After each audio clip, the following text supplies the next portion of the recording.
Ultimate help is the seniors. तो seniors तुम्हें markings देंगे, वही पढ़ के जाना है, वही करना है। एंड हमें एक प्रॉपर इंट्रो देना होता है अपने सीनियर्स को शुद्ध हिंदी में, और आंखें नीचे करके, तो वो बहुत मज़ा आता है। It's fun. अगर तुम्हें पता है कि तुम्हारा पोटेंशियल और है और तुमने प्रिपरेशन ढंग से नहीं की तो ठीक है, कर लो, एक ट्राई और ले लो, कोई दिक्कत नहीं है। MBBS की सीट मिलना इज़ वर्थ इट, और ये ऐसे तो मिलती नहीं किसी को। यू आर डिजर्विंग, तभी तुम्हें मिल रही है। MBBS तुम किसी भी कॉलेज से करो, डजंट मैटर, तुम्हें बस पढ़ना है, तुम्हें 5 साल पढ़ना ही है। तुम चाहे कहीं से भी पढ़ो, तुम चाहे सेंट्रल कॉलेज से पढ़ो, तुम पेरीफेरी से पढ़ो, तुम बाहर से पढ़ो, तुम कहीं से भी पढ़ो। Hostel life is fun. अगर तुम हॉस्टल जाते हो ना तो तुम्हें बहुत मज़ा। 1 हफ्ते तक पानी नहीं आया था। तो हमने किया क्या, उस दिन मतलब तब बहुत मानसून का सीज़न था, तो उस टाइम काफ़ी, एक दिन बहुत तेज़ बारिश हुई, तो हम अपनी बाल्टियाँ लेकर बाहर गए, बाल्टी में पूरा पानी भरा, बारिश का पानी, और अगले दिन उसी से ही सारा नहाया धोया। तो इंद्रदेव ने बचा लिया तुम लोगों को। उस दिन हमें बचाया उस दिन। हेलो एवरीवन, तो आज की इस वीडियो में हमारे साथ जो जुड़ने वाली है that is doctor Mansi Raina. She is MBBS second year student from doctor Rajendra Prasad government medical college Tanda, Himachal Pradesh. तो आज हम उनका वेलकम करते हैं और उससे जानेंगे मानसी से कि उसका एक्सपीरियंस कैसा रहा MBBS फर्स्ट ईयर का, और भी काफ़ी सारी बातें होंगी। Okay, let's welcome Mansi Raina. तो वेलकम बेटा मानसी।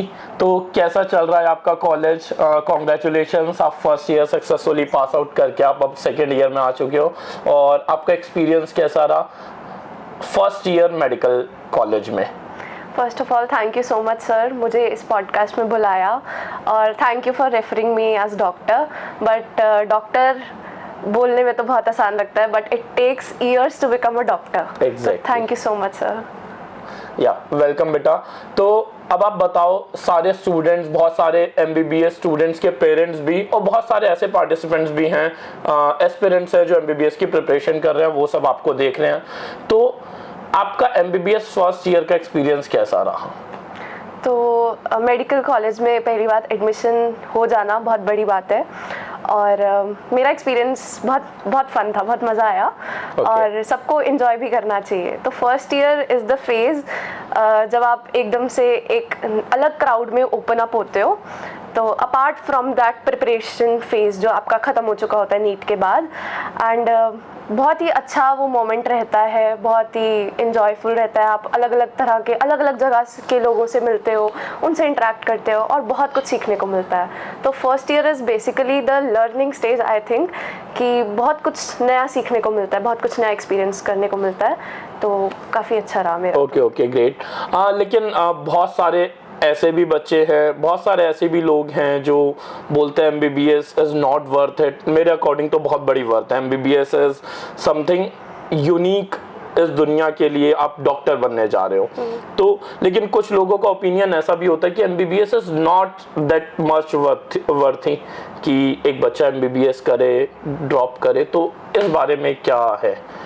ओके, तो सबके अपने अपने पॉइंट ऑफ व्यूज़ है, I respect them all, but क्योंकि मैंने MBBS प्रेफर किया है, इट वाज माय चॉइस, और आई एम फुली सेटिस्फाइड, और मुझे बहुत, अभी तक तो बहुत मज़ा आ रहा है, और ऐसा नहीं है कि it is not worth it.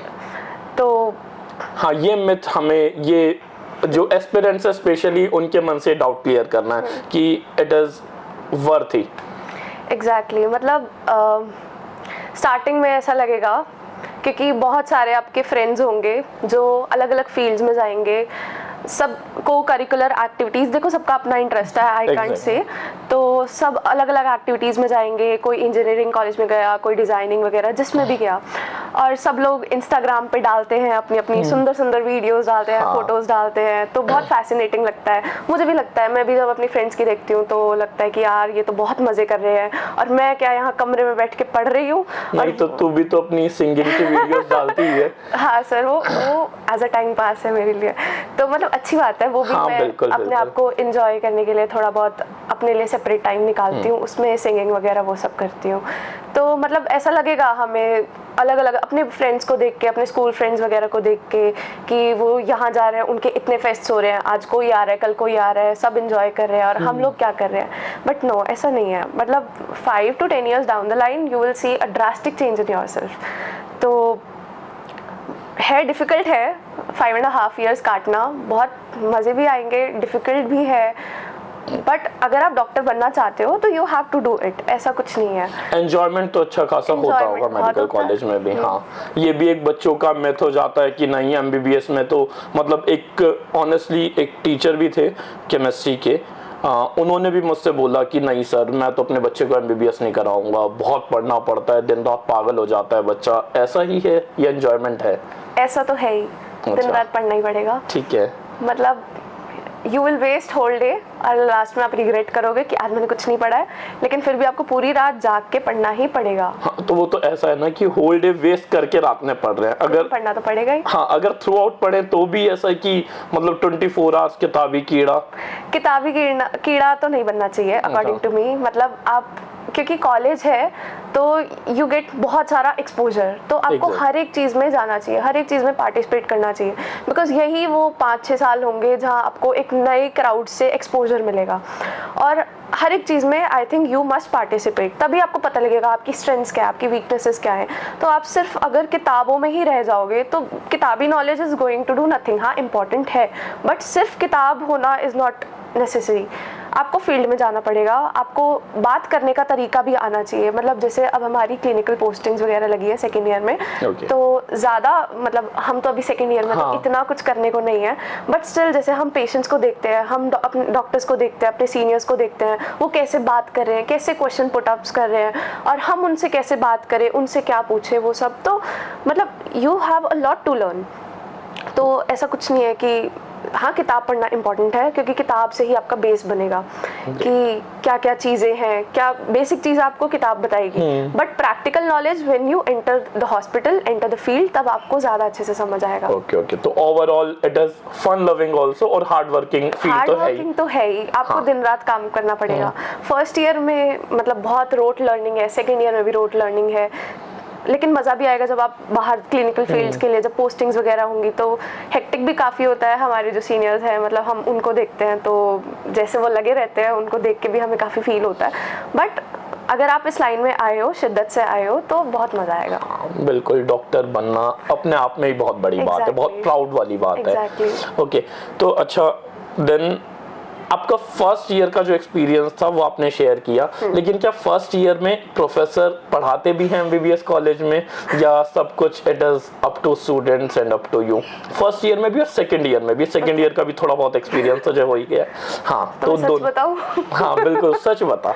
ठीक है, तो अभी हमारे कॉलेज में तो फर्स्ट ईयर में मोस्टली स्पून फीडिंग हुई है। ओके, लेकिन पढ़ना खुद भी पड़ेगा, क्योंकि बहुत सारी चीज़ें वो नहीं पढ़ाते जो पेपर में आ जाती है। सो ultimate help is the seniors. तो सीनियर्स तुम्हें मार्किंग्स देंगे, वही पढ़ के जाना है, वही करना है, and first year done.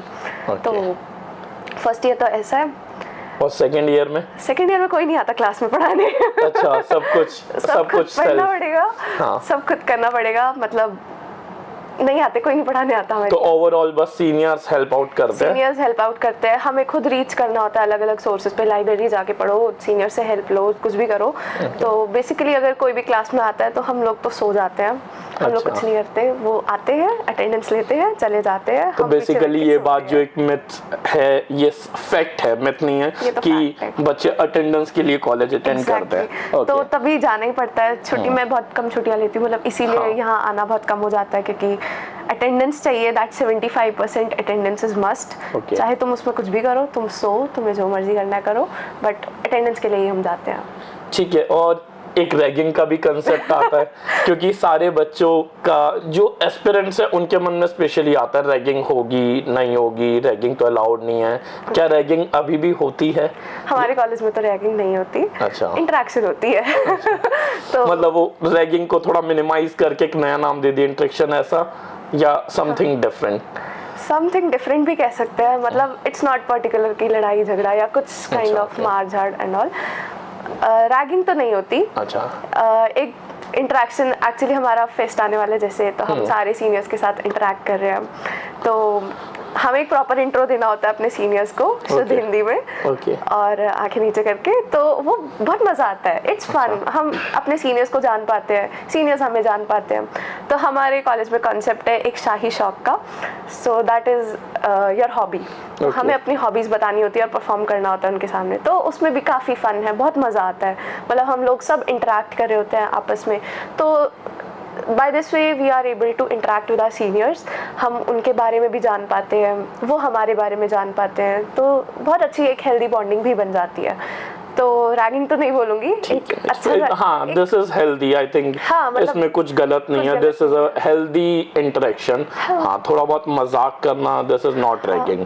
Okay, good, great, फिर तो अच्छा डेवलपमेंट है, वरना 10 इयर्स पहले अच्छा रैगिंग का कंसेप्ट था, अब तो नहीं है। तो थोड़ा बहुत अगर उन्होंने कुछ हमसे हेल्प ले ली, मतलब नॉट हेल्प, अगर थोड़ा बहुत उन्होंने हमसे कुछ भी करवाया माइनर सा, तो लाइक प्रैक्टिकल फाइल्स, हाँ वैसे कराया तो नहीं अभी तक, बट करा सकते हैं। Okay. तो हम लोग उनसे पार्टी मांग लेते हैं कि अब डॉक्टर साहब हमें पार्टी चाहिए, तो वो पार्टी भी देते हैं। ओके, बहुत अच्छा। ओके, अच्छा Mansi, 4 I think 11th 12th dropper, तो फिर MBBS first year second year, 4-5 साल हो गए हैं तुझे स्कॉलर्स में जुड़े हुए, स्पेशली मेरे साथ भी बहुत अच्छा इंटरेक्शन। एक बहुत इंपॉर्टेंट क्वेश्चन है दैट इज कि इस साल कट ऑफ बहुत ज़्यादा इन्फ्लेट हुई है, रैंक इन्फ्लेशन बहुत ज़्यादा आई है। बहुत बच्चे ऐसे हैं इस साल वाले जिनकी रैंक, जिनके मार्क्स 660 प्लस हैं। लेट्स से मेरे स्टूडेंट्स हैं कुछ जिनके मार्क्स 664 हैं, 666 हैं, लेकिन उन्हें कोई अच्छा गवर्नमेंट मेडिकल कॉलेज नहीं मिला। जो उन्हें मेडिकल कॉलेज मिला था वो मिला था autonomous medical college of UP, जिनका ये फर्स्ट ईयर है एक तरह से। तो अकॉर्डिंग टू यू उन्हें एडमिशन ऑटोनॉमस कॉलेज में ले लेना चाहिए जिसका फर्स्ट ईयर है, या mop up round, stay round में जाना चाहिए, या उनका एक सेकंड थॉट ऑफ माइंड है कि उन्हें ड्रॉप लेके एक और बार तैयारी करनी चाहिए? तो अकॉर्डिंग टू यू आप क्या सजेशन दोगे कि तेरे हिसाब से क्या बेस्ट है इनमें? ओके, तो अगर आपने अपना 100% पुट किया है तो ड्रॉप लेना आई don't think it's worth. Exactly, ये बात तो सच है, मैं पहले भी बच्चों को बोल चुका हूँ। अगर आप एक अटेम्प्ट में अपना 100% दे चुके हो, आपको लगता है कि आप इससे ज्यादा तो क्या ही कर लोगे, तो I think it is not worthy to drop again. हाँ, तो जैसे मेरा भी फर्स्ट अटेम्प्ट जो था उसमें 513 स्कोर रहा, तो मैंने इतने अच्छे से प्रिपरेशन नहीं की थी, वो मुझे पता है कि मैंने 11th पूरे मजे मारे थे। हाँ, 12th में ही मैंने, मुझे बहुत अच्छे से याद है तूने 12th में बहुत अच्छे से मेहनत की थी। 12th में तो ड्रॉपर के बैच की भी क्लास लेती थी स्कूल ऑफ करके 11th की। हाँ, तो जब कोई 11th भी पढ़ती थी 12th भी पढ़ती थी। 12th में तेरा बायो में 100 आउट ऑफ 100 भी थे, ओवरऑल स्कोर भी बहुत अच्छा था। हाँ, मुझे याद है। हाँ, तो 12th में ही मैंने मेन प्रिपरेशन स्टार्ट की। स्टार्टिंग भी थोड़ा सा लाइट ऐसे ही गया, बट धीरे धीरे होने लगा कि नहीं अब तो करना ही है। तो 12th के एंड में आते आते देन मैंने 11th भी थोड़ा बहुत स्टार्ट किया, बट आई न्यू कि मेरा जो भी स्कोर रहेगा दैट वाज नॉट माय 100%, तो मैं इससे अच्छा कर सकती हूँ। तो दैट्स वाई फैमिली ने, मैंने भी डिसाइड किया कि नहीं ड्रॉप लेना चाहिए। तो दैट ड्रॉप लेना कि that is worth I think, क्योंकि अगर तुम्हें पता है कि तुम्हारा पोटेंशियल और है और तुमने प्रिपरेशन ढंग से नहीं की, तो ठीक है कर लो, एक ट्राई और ले लो, कोई दिक्कत नहीं है। बट इफ़ यू नो कि तुम्हारे 660 प्लस आ रहे हैं और तुमने अच्छे से प्रिपरेशन की, दिन रात मेहनत की, 100% पुट ऑन किया, लेकिन फिर भी तुम्हारा 660 प्लस स्कोर बाय चांस नहीं आया, तो आई डोंट थिंक कि ड्रॉप लेना वर्थ है। क्योंकि तुम वही एनसीईआरटी की किताबें फिर से पढ़ोगे, तुम बहुत सोशल एंजाइटी भी वगैरह वो सब हो जाता है कि तुम्हारे फ्रेंड्स इतने सेकेंड ईयर में आ गए हैं, तुम वही चीज़ बार बार रिपीट पढ़ रहे हो। तो मेरे साथ भी हुआ था। और फिर ये भी एक सेकंड थॉट ऑफ माइंड रहता है कि अब होगा या नहीं होगा। 100% दे दिया, अब दोबारा वही चीज़ें पढ़े तो क्या गारंटी है कि इस बार हो जाएगा। तो you must think of plan A plan B, आपको पहले से ही सोच के चलना पड़ेगा।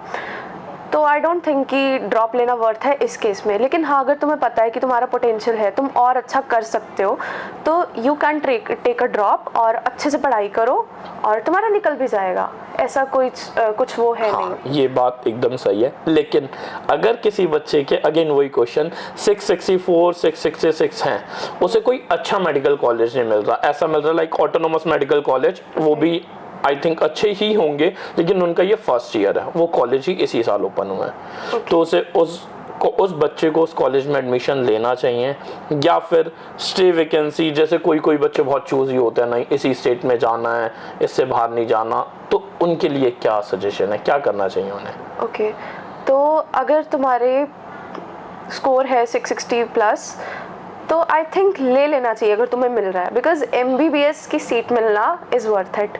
और ये ऐसे तो मिलती नहीं किसी को, यू आर डिजर्विंग तभी तुम्हें मिल रही है, तो तुम्हें सीट ले लेनी चाहिए आई थिंक, मुझे तो ऐसा लगता है।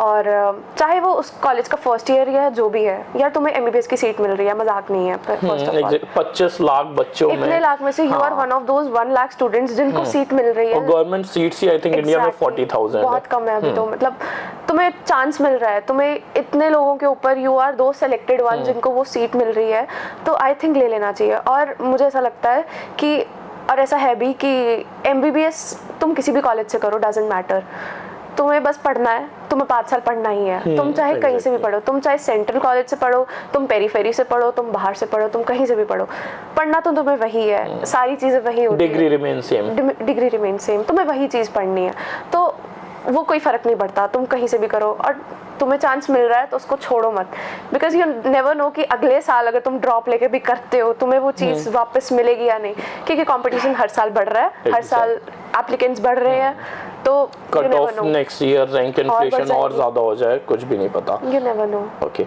एंड मानसी हॉस्टल के बारे में बता, हॉस्टल का क्या सीन है? बहुत बच्चों को लगता है जैसे यही 664, 666 वाले बच्चे ये ऑटोनोमस में कहीं ना कहीं इसलिए भी नहीं लेना चाहते कि यूपी या कहीं के भी हॉस्टल कैसे होंगे, दिल्ली घर के पास रहेंगे, ऐसा भी बहुत बच्चों का थॉट होता है। तो तेरा हॉस्टल कैसा है, पहले तो अपने बारे में बता। हमारा हॉस्टल अच्छा है, नो डाउट। अच्छा इन द सेंस कि आपको सिंगल रूम्स मिले हैं, तो प्राइवेसी अपनी है, जो मर्जी करो, ठीक है, रूम साइज भी ठीक है, वो सब ठीक है, लेकिन हॉस्टल लाइफ इज़ फन जैसा भी है, मतलब लाइट्स नहीं होती हैं, कभी पानी नहीं होता है, तो उस चीज़ को एंजॉय करना चाहिए आई थिंक।